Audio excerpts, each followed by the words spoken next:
This is Mindset for Success with your host, Dr. Leslie Knudsen.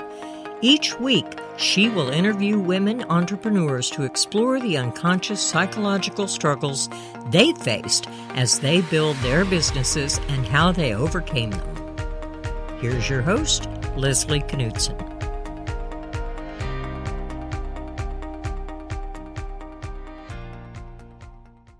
Nancie, I'm so excited to have you on my podcast today and really appreciate you being here. I'm going to introduce you to our guests. Nancie Simonet opened the Waterwheel Café and Bakery in 1989 in Milford, Pennsylvania. She previously attended the School of Visual Arts in New York and lived and studied in Paris during the early 80s. She's held several jobs in the food industry, and while managing a wholesale French bakery, she called on some of New York's finest restaurants and hotels, spurring her passion for food, culture, and design while providing her the drive to start her career as a restaurant owner at the age of 27. Welcome, Nancie. Thank you. Happy to be here. Tell us a little bit about your entrepreneur journey. What life experiences do you think pushed you to become the entrepreneur when you did? Honestly, I think it was a reaction to what so many people were saying to me throughout my young working life as a waitress, trying to save money for School of Visual Arts and to later go to France. Managers would constantly tell me what a great worker I was, how organized I was. And I was even offered management positions when I was 22 years old. So I think it gave me the confidence. You know, I said, if everyone else is seeing something in me, maybe there's something to this. And what I can imagine, it was a risk for you to go out on your own at 27. Especially since you'd had a solid, steady income in New York. How did you manage this risk? I felt I had done my due diligence. I did so many studies, right down to traffic pattern studies for the location where I was considering having a restaurant. Though I was living in Manhattan, my folks had purchased a summer home in Milford, Pennsylvania, and I would go up on the weekends. And somehow it seemed like so much more a possibility than opening a restaurant in Manhattan, especially because I had the view, the insider view of a supplier. And restaurants were coming and going. One week they were hot. The next week people lined up. The next week they were closed. So Milford was a charming little bedroom community. And yet there was the beginnings of film festivals and art. And I just felt that, okay, maybe this is the spot. Tell me, do you just consider yourself someone who sometimes thinks outside the box, even breaks the rules at times and doesn't always fit in? I think in general, I would describe myself that way. Maybe that's why I did pursue an art career, which started as fine arts and ended up in graphic design and advertising. Even as far as finding the location for my restaurant, you know, I was so young. I was 26 when I found the location, and it basically needed more than 6 months of repair and gearing up the building so that we could occupy the space. And my parents thought I'm completely insane. And because it was a bare spot, there were sections of it that had no floor. And one of the walls had to be pulled in into alignment with a crane, which took 6 months or so to do. We are in a historic landmark building, so there were limitations to how we could get this piece of property ready. Anyhow, everyone I knew just completely thought I had lost it, thinking that this was the place for me. But as as things came along and day by day, people were able to see, because I had the art background, I did a lot of sketching, and everyone knew how thorough I was with all of my, can I do this, can I not do this, traffic studies, and what other businesses were in town. So, business acumen is an important part and key of being able to be a successful female entrepreneur. But there is also sort of talk about how sometimes the psychological issues aren't weighed out in terms of how it impacts decision making, risk taking, and sometimes even happiness and satisfaction in life. Did you ever feel like you had the imposter syndrome in the sense that maybe you didn't have what it takes to do what you wanted to do in your business?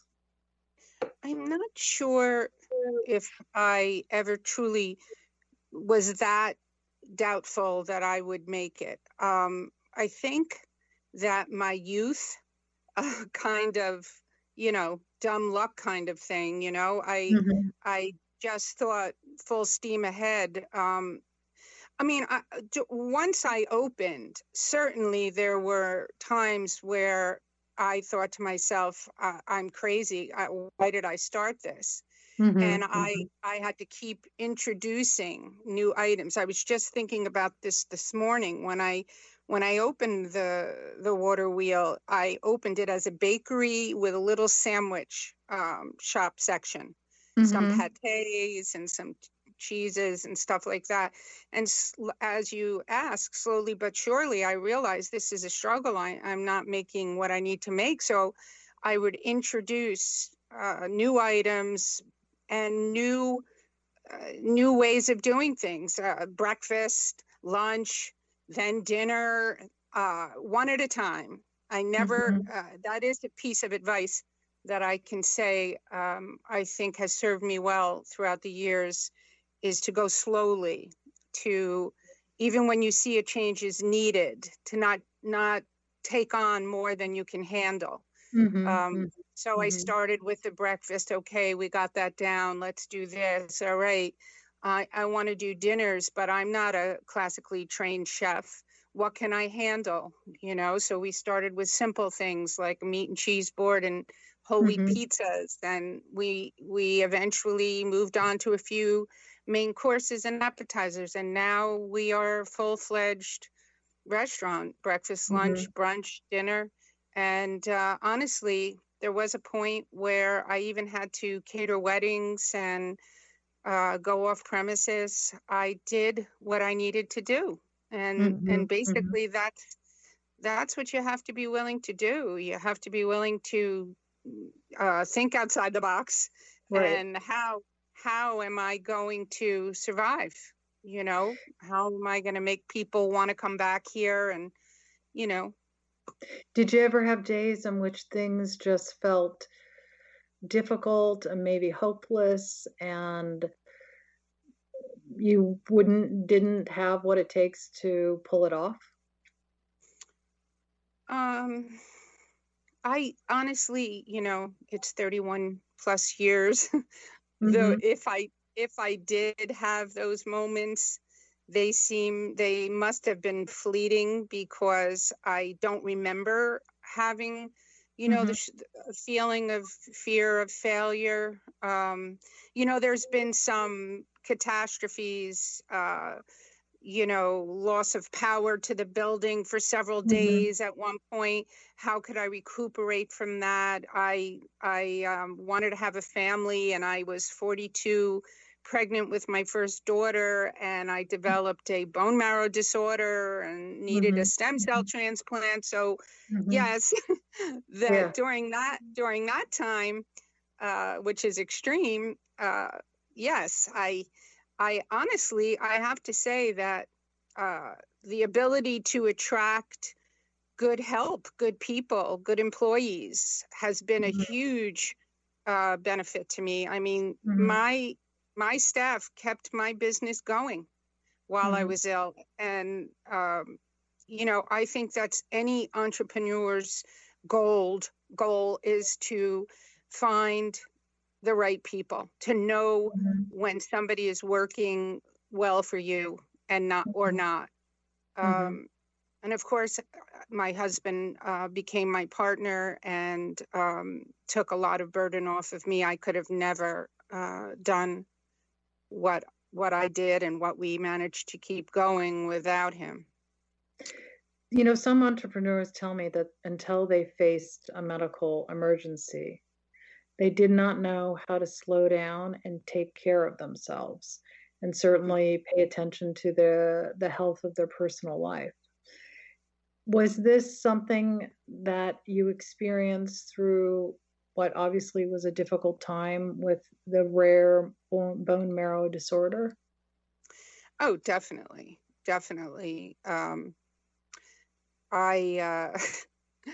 I don't even know where to go, to begin to discuss that. But, of course, the first thought is I have to sell.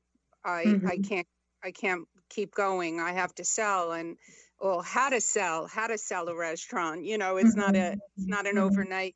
And just one day after the next passed by, and as I said, my staff kept things going. We stopped doing catering. We cut back on a lot of things, but not as much as you would think.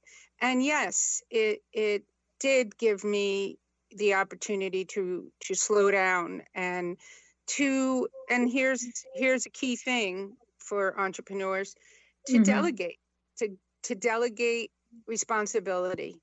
I mean, the bottom line is no one is ever going to do it like you do it. And I get out of my car and walk into my restaurant and I see literally 100 things that need attending.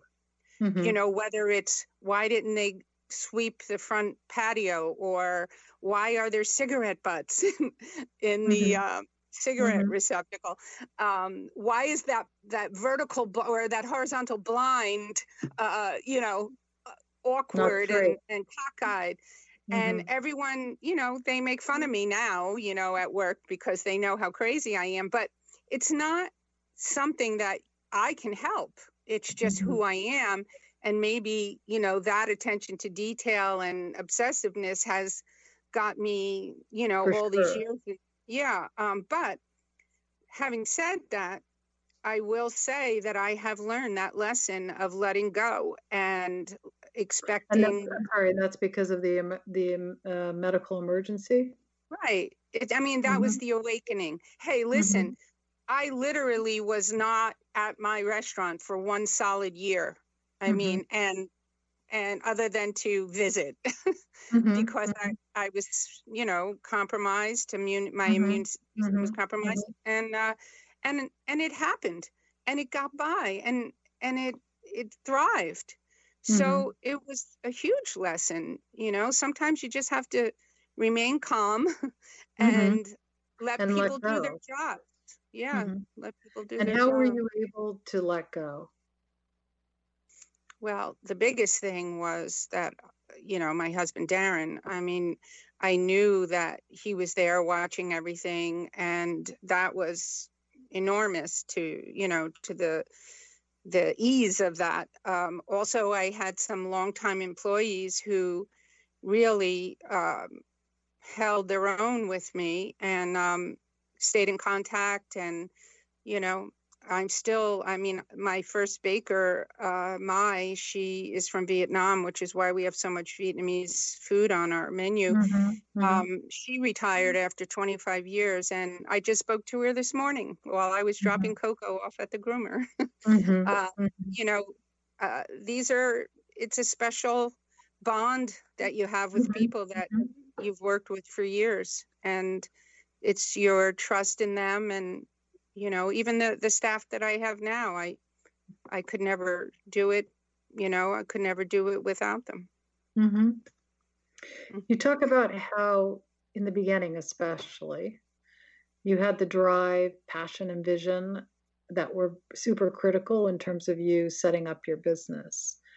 But I can imagine at times that these were time-consuming and exhausting, and may even lead to some loneliness or difficulties maybe in